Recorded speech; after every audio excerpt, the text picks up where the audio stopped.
दिल्ली में कानून व्यवस्था की खराब स्थिति को लेकर पूर्व मुख्यमंत्री अरविंद केजरीवाल ने शुक्रवार को केंद्रीय गृह मंत्री पर जमकर आरोप लगाए। दिल्ली विधानसभा में बोलते हुए केजरीवाल ने कहा कि केंद्र सरकार से दिल्ली की कानून व्यवस्था नहीं संभल रही है। उन्होंने कहा कि दिल्ली में हमने स्कूल, अस्पताल, सड़कें और बिजली ठीक करने की जिम्मेदारी पूरी की, लेकिन केंद्र सरकार और गृह मंत्री अमित शाह से दिल्ली की कानून व्यवस्था नहीं संभाली जा रही है। दिल्ली में हत्याएं और बम ब्लास्ट हो रहे हैं। उन्होंने कहा कि अभी अभी मैं देख रहा था कि एक वकील कह रहे थे कि सड़क पर हाथ में मोबाइल फोन ले जाना मुश्किल है। आप मोबाइल फोन ले जाओगे, कोई ना कोई आपका मोबाइल छीन लेगा। दिल्ली में दुष्कर्म हो रहे हैं, मर्डर हो रहे हैं। मैं ये एक अखबार लेकर आया हूँ। दिल्ली की कानून व्यवस्था को लेकर इसमें जानकारी दी गई है। उन्होंने आगे कहा कि आपके पड़ोस में गैंगवार शुरू हो गई। ये लॉरेंस बिश्नोई कौन है? कैसे वो जेल में बैठकर गैंग चला रहा है? इसके बारे में अमित शाह को बताना पड़ेगा। बिश्नोई गैंग, भाऊ गैंग, गोगी गैंग, ऐसे दर्जन भर गैंग दिल्ली के अंदर सक्रिय हैं। कोई बता रहा था कि इन्होंने अपनी एरिया बांट रखी है। दिल्ली में कानून व्यवस्था का यह हाल हो गया है कि आज हर कोई डरा हुआ है। लोगों को वसूली के लिए फोन आ रहे हैं। महिलाओं का रेप कर हत्या की जा रही है। लॉरेंस बिश्नोई की गैंग ने आतंक मचा रखा है। एक बात समझ नहीं आ रही कि लॉरेंस बिश्नोई बीजेपी शासित गुजरात की साबरमती जेल में बंद है, तो वो जेल में रहकर अपने गैंग को कैसे चला रहा है? पड़ रही है और सभी विधायकगण इसके बारे में बहुत चिंतित हैं। आज से 10 साल पहले दिल्ली के लोगों ने हमें जिम्मेदारी दी थी कि केजरीवाल जी आप स्कूल बनाओ, केजरीवाल जी आप अस्पताल बनाओ, केजरीवाल जी आप बिजली ठीक करो, केजरीवाल जी आप पानी ठीक करो, सड़कें ठीक करो। हमने अपनी जिम्मेदारी पूरी करी। हमने स्कूल अच्छे कर दिए, हमने अस्पताल अच्छे कर दिए, दवाइयाँ ठीक कर दी, हमने बिजली ठीक कर दी, हमने कई इलाकों में पानी ठीक किया, कईयों में बाकी है, वो भी कर रहे हैं। लेकिन एक सुधार की ओर बढ़ रहा है सब कुछ। हमने कई सड़कें ठीक की, कई बाकी हैं, वो भी कर रहे हैं। दिल्ली की जनता ने इनको एक ही जिम्मेदारी दी थी। दिल्ली आधा राज्य है तो आधी जिम्मेदारी दिल्ली सरकार के पास है, आधी जिम्मेदारी केंद्र सरकार के पास है। तो दिल्ली की जनता ने बीजेपी की केंद्र सरकार को जिम्मेदारी दी थी कि भाई दिल्ली वालों को सुरक्षा प्रदान करने का काम आप करो, दिल्ली में कानून व्यवस्था लागू करने का काम आप करो। और केंद्र सरकार में जो केंद्रीय गृह मंत्री हैं अमित शाह जी, ये जिम्मेदारी उनके कंधों पे आती है कि दिल्ली के अंदर सुरक्षा, हर व्यक्ति को सुरक्षा प्रदान की जाए और दिल्ली को सुरक्षित रखा जाए। ये सीधे सीधे अमित शाह जी की जिम्मेदारी है। पिछले 10 साल से धीरे धीरे करते करते और अब पिछले कुछ सालों में तेजी से दिल्ली की कानून व्यवस्था बद से बदतर होती जा रही है। और खास तौर से 2019 में जब से अमित शाह जी गृह मंत्री बने हैं, तब से दिल्ली की व्यवस्था और ज्यादा खराब होती जा रही है। इनसे दिल्ली संभल नहीं रही है। दिल्ली का बहुत बुरा हाल हो गया है। दिल्ली की कानून व्यवस्था का बहुत बुरा हाल हो गया है। आए दिन मर्डर हो रहे हैं। अभी अभी मैं देख रहा था, वकीलों का कोई बयान आया हुआ था, अंदर घुसने से पहले एक सोशल मीडिया पे चल रहा था। वकील कह रहे थे कि सड़क के ऊपर हाथ में मोबाइल फोन ले जाना मुश्किल है। आप मोबाइल फोन लेके सड़क पे निकल जाओ, 10 कदम जाओगे, कोई ना कोई आपका मोबाइल फोन छीन के भाग जाएगा। ये हालत हो गई है दिल्ली के अंदर। एक्सटॉर्शन की, फिरौती की कॉल्स आ रही हैं लोगों को। ओपन गैंग वॉर, खुलेआम शूट आउट चल रहे हैं। जो फिल्मों में देखा करते थे वो आज दिल्ली का हाल हो गया है। खुलेआम शूट आउट चल रहे हैं, फिरौती की कॉल आ रही है, किडनैपिंग्स हो रही हैं दिल्ली के अंदर। अंग्रेजी का अखबार है देश का, ये पूरा इसके अंदर ये दिल्ली की कानून व्यवस्था को लेके छपा हुआ है। गैंग्स एंटर द नेबरहुड, आपके पड़ोस में गैंग वॉर शुरू हो गए हैं। इसमें अगर आप 3-4 ही रोंगटे खड़े हो जाएंगे ये पढ़ के। 13 सितंबर को ग्रेटर कैलाश दिल्ली की सबसे, मैं कहूंगा, संभ्रांत अमीर कॉलोनी है। ग्रेटर कैलाश में 13 सितंबर को 10:30 बजे रात को एक जिम ओनर नादिर शाह, जो कि बहुत बड़ा बिजनेसमैन था, उसको कथित तौर पे लॉरेंस बिश्नोई के एसोसिएट्स ने गोली मार के उसकी सरेआम सड़क के ऊपर हत्या कर दी। 20 सितंबर को ही ग्रेटर कैलाश में एक म्यूजिक कंपोजर था अमन बत्रा, उसको एक लॉरेंस बिश्नोई के कथित तौर पे एक एसोसिएट की कॉल आई 5 करोड़ रुपए फिरौती डिमांड करते हुए। सितंबर के महीने में इस सैनिक फॉर्म्स में गोदारा कॉल्स अ बिल्डर इन सैनिक फॉर्म्स, गोदारा गैंग का कोई आदमी सैनिक फॉर्म्स में एक बिल्डर को कॉल करता और 5 करोड़ रुपए की फिरौती मांगता और कहता नहीं तो उसके कॉन्सिक्वेंसेस बहुत खतरनाक होंगे। 30 सितंबर को वसंत विहार में real estate developer gets a WhatsApp call from a man claiming to be US based gangster and Lawrence Bishnoi associate Goldy Brar, और 2 करोड़ रुपए की फिरौती मांगी जाती है उस रियल एस्टेट डेवलपर से। 26 सितंबर को नारायणा में 20 राउंड ऑफ बुलेट्स चलते हैं एक लग्जरी कार शोरूम में, और शूटर्स पीछे अपने एक नोट छोड़ जाते हैं जिसमें लिखा होता है भाऊ गैंग। 18 जून को बर्गर किंग राजौरी गार्डन 9:30 बजे रात को 39 राउंड्स ऑफ गोलियां चलाई जाती हैं अमन जून के ऊपर, उसको मार दिया जाता है लॉरेंस बिश्नोई के राइवल हिमांशु भाऊ की तरफ से। सराय काले खां में over a dozen shots ring out as a team of Delhi police pursued 2 men allegedly associated with Lawrence। ये लॉरेंस बिश्नोई गैंग ने हंगामा मचा रखा है और ये साबरमती जेल में कैद है लॉरेंस बिश्नोई, जो कि गुजरात के अंदर है और जो कि बीजेपी के उसके अंदर आता है। ये समझ नहीं आ रहा कि लॉरेंस बिश्नोई वहां से दिल्ली के अंदर एक्सटॉर्शन रैकेट कैसे चला रहा है। 26 अक्टूबर बम्बीना gang firing outside a businessman's house in Pitampura, rupees 10 crore extortion amount sought। November 7, Kapil Sangwa's Nandu gang, shooters fired outside a hypermarket in Paschim Vihar। Southwest Delhi, firing at motor shop in Najafgarh। November 5, Jitendra Gogi gang, firing outside plywood shop in Nangloi, firing at property dealer's office in Alipur। अगस्त के महीने में Anmol Bishnoi gang led by Lawrence's brother Shahdara based jeweller alleges the gang demanded 2 crore rupees in ransom। Himanshu Bhau gang Narayana businessman claims that on August 14 he got extortion call from a person claiming to be Bhau। Dwarka property dealer claims he received extortion call from Bhau on August 15।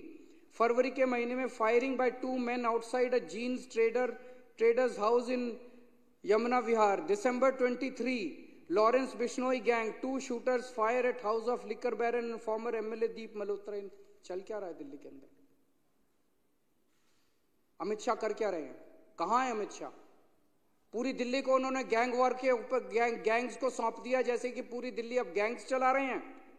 इन्होंने दिल्ली का बुरा हाल करके रख दिया, इनसे दिल्ली संभल नहीं रही है। मैं अभी 1 महीना पहले नारायणा में एक दुकान वाले हैं रोशन लाल जी नांगलोई में एक दुकान वाले हैं रोशन लाल जी। उन्होंने 8 बजे सवेरे दुकान खोली और 9:15 बजे 2 मोटरसाइकिल पे सवार आए और उनकी दुकान के ऊपर उन्होंने अंधाधुंध गोलियां फायरिंग करनी चालू कर दी। मैं उनसे मिलने के लिए गया परसों, इन्होंने बीजेपी वालों ने मेरे को वहां जाने नहीं दिया, इन्होंने मेरे को रास्ते में रोक लिया। मैं अमित शाह जी से कहना चाहता हूं, केजरीवाल को मत रोको, क्राइम को रोको, अपराध को रोको। मेरे को रोकने की क्यों जरूरत पड़ी? इसलिए जरूरत पड़ी क्योंकि ये छुपाना चाहते हैं, ये अपराध छुपाना चाहते हैं, ये क्राइम छुपाना चाहते हैं। अगर इन्होंने सही काम किया होता, क्या जरूरत थी मेरे को रोकने की? आज इन्होंने पूरी दुनिया के अंदर, आज दिल्ली को गैंगस्टर कैपिटल के नाम से जाना जाता है पूरी दुनिया के अंदर। कौन आएगा दिल्ली के अंदर अगर इस तरह से पूरे दिल्ली के अंदर गैंगस्टर खुलेआम घूमेंगे? और ये उनके घर के कुछ, अमित शाह जी के घर के चंद किलोमीटर के दायरे में हो रहा है, 20 से 30 किलोमीटर के दायरे के अंदर हो रहा है। गोविंदपुरी में 23 नवंबर को पुलिस कांस्टेबल किरण पाल, 28 साल का किरण पाल था, उसकी चाकू गोद के हत्या कर दी गई अमित शाह जी के घर से 13 किलोमीटर की दूरी पे। 31 अक्टूबर को फर्श बाजार में गैंग वॉर हुआ जिसमें 2 लोग मारे गए शूटिंग में, 14.5 किलोमीटर अमित शाह जी के घर से दूरी पे। 21 अक्टूबर को करोल बाग में एक महिला को किडनैप करके उसका बलात्कार कर दिया गया, मात्र 9 किलोमीटर की दूरी अमित शाह जी के घर से। आज हर बिजनेसमैन और हर महिला डरे हुए हैं। बिजनेसमैन के साथ मॉडस ऑपरेंडी ये है कि पहले उसके पास कॉल आती है, उसको कहा जाता है इतने पैसे यहां पहुंचा दे, और खबरदार, ये जो मैं बता रहा हूं ये तो वो सारे आंकड़े हैं जो पुलिस के रिकॉर्ड में हैं। इससे 3-4 गुना आंकड़े तो वो होंगे जो पुलिस को बताए ही नहीं बिजनेसमैन ने। किसके पास कॉल आती है और उसको कहा जाता है इतने करोड़ रुपए वहां पहुंचा दे और पुलिस को मत बताइए, खबरदार जो पुलिस को बताया तो तेरे फलाने फलाने को मार देंगे। आधे से ज्यादा लोग तो बताते ही नहीं है। और फिर अगर वो पैसे ना पहुंचाए तो अगले दिन उसकी दुकान के ऊपर कोई फायरिंग करने पहुंच जाता है। पूरे दिल्ली के अंदर एक ऐसी साइकिल बन गई है, बिजनेसमैन बिजनेस छोड़ छोड़ के दिल्ली के बाहर जा रहे हैं, बच्चे बेरोजगार हो रहे हैं, और जो बच्चे बेरोजगार हो रहे हैं वो अब इन शूटरों और गैंगस्टर्स के साथ ज्वाइन करते जा रहे हैं। 17-17 साल के बच्चे 5-5 हजार 10-10 हजार रुपए के अंदर गोलीबारी और शूट आउट और मर्डर करने के लिए तैयार बैठे हैं दिल्ली के अंदर। ये ऐसी खतरनाक साइकिल दिल्ली के अंदर बनती जा रही है जिसको देख के सुन के ही रोंगटे खड़े हो जाते हैं। और ये लॉरेंस बिश्नोई कौन है, अमित शाह जी को बताना पड़ेगा कि लॉरेंस बिश्नोई को क्या भारतीय जनता पार्टी ने खुलेआम संरक्षण दे रखा है। वो केवल भारत नहीं, पूरी दुनिया के अंदर वहां से पूरे अपना सारा काम चला रहा है साबरमती जेल से। कैसे चला रहा है वो, उसको क्या क्या सुविधाएं दी जा रही है साबरमती की जेल के अंदर। दिल्ली के अंदर वो कर रहा है, कनाडा के अंदर कर रहा है, अमेरिका के अंदर कर रहा है, पूरी दुनिया के अंदर वो अपना कारोबार चला रहा है। कैसे चला रहा है वो, क्या उसे बीजेपी का संरक्षण मिला हुआ है? अमित शाह जी को जवाब देना पड़ेगा कि अपराधी इतना बेखौफ क्यों हो गए हैं। अभी थोड़े दिन पहले उन्होंने मीटिंग ली दिखावा करने के लिए दिल्ली पुलिस के अफसरों की। पिछले शुक्रवार को आए थे यहां पे दिल्ली पुलिस के हेडक्वार्टर पे, आके कहते हैं जीरो टॉलरेंस करना है। कहां जीरो टॉलरेंस? अब ये भाषणबाजी से काम नहीं चलेगा। जीरो टॉलरेंस कहां? जीरो टॉलरेंस है, पूरी दिल्ली के अंदर गैंगस्टर्स का राज हो गया है। एक बिजनेसमैन ने बताया कि जब अपना सालाना वो बनाते हैं, अब उन्होंने प्रोटेक्शन मनी भी अपना डालना चालू कर दिया। साल का अकाउंट बनाते हैं ना ये बेचारे, अपना प्रोटेक्शन मनी भी डालना चालू कर दिया है। एक ग्रेटर कैलाश का एक व्यापारी है, उसने बताया उनका पुश्तैनी धंधा था, बाप दादा परदादा का धंधा था। इतनी फिरौती की कॉल्स आई, इतनी फिरौती की कॉल्स आई, बंद कर दिया उन्होंने धंधा। कैसे लोग धंधा करेंगे दिल्ली के अंदर, कैसे लोग जिएंगे दिल्ली के अंदर?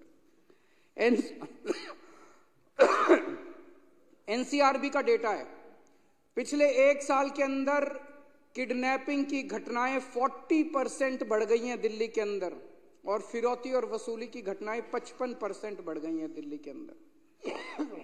बिश्नोई गैंग, भाऊ gang, Nandu gang, Bawana gang, Gogi gang, Tajpuriya gang, महल गैंग, लगभग दर्जन भर गैंग दिल्ली के अंदर है। कोई बता रहा था इन्होंने अपने एरिया बांटे हुए हैं, पता नहीं एरिया बांटे हुए हैं क्या इन्होंने किया हुआ है, लेकिन पूरी दुनिया को पता है, सारे अखबार वालों को पता है क्या चल रहा है।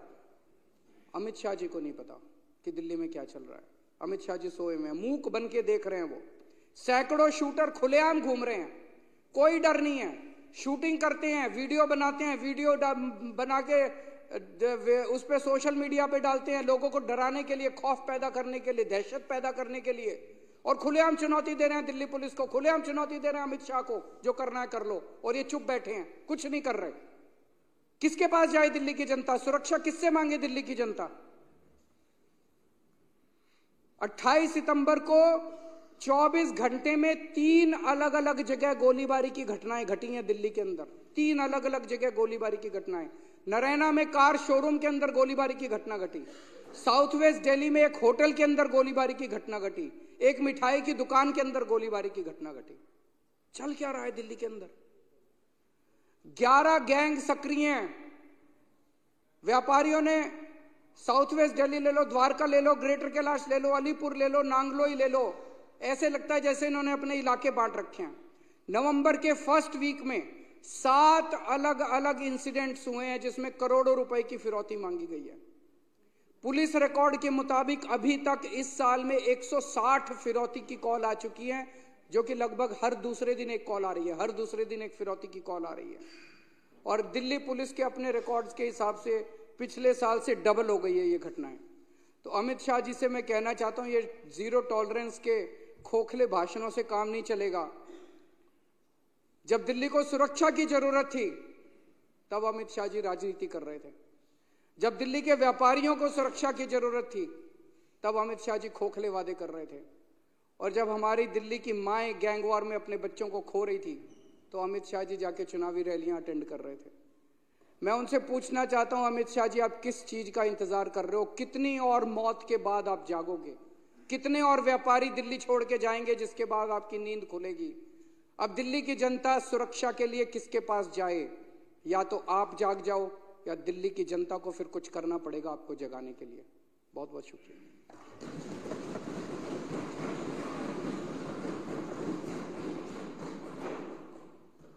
अब सदन की कार्यवाही माननीय सदस्य ध्यान से सुन लें। अब सदन की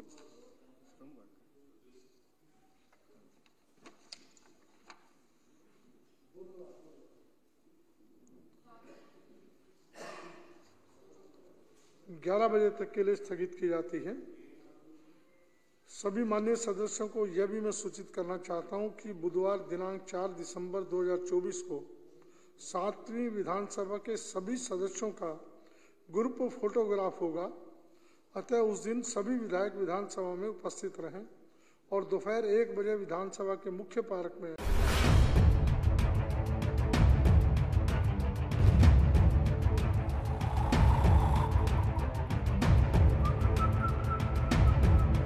हर बड़ी खबर का असली एड्रेस है खबरनामा। इसलिए हर न्यूज अपडेट के लिए सब्सक्राइब करें और फॉलो करें खबरनामा। और इस वीडियो के लाइक बटन को प्रेस कर इस वीडियो पर कमेंट के जरिए अपनी राय देना ना भूलें।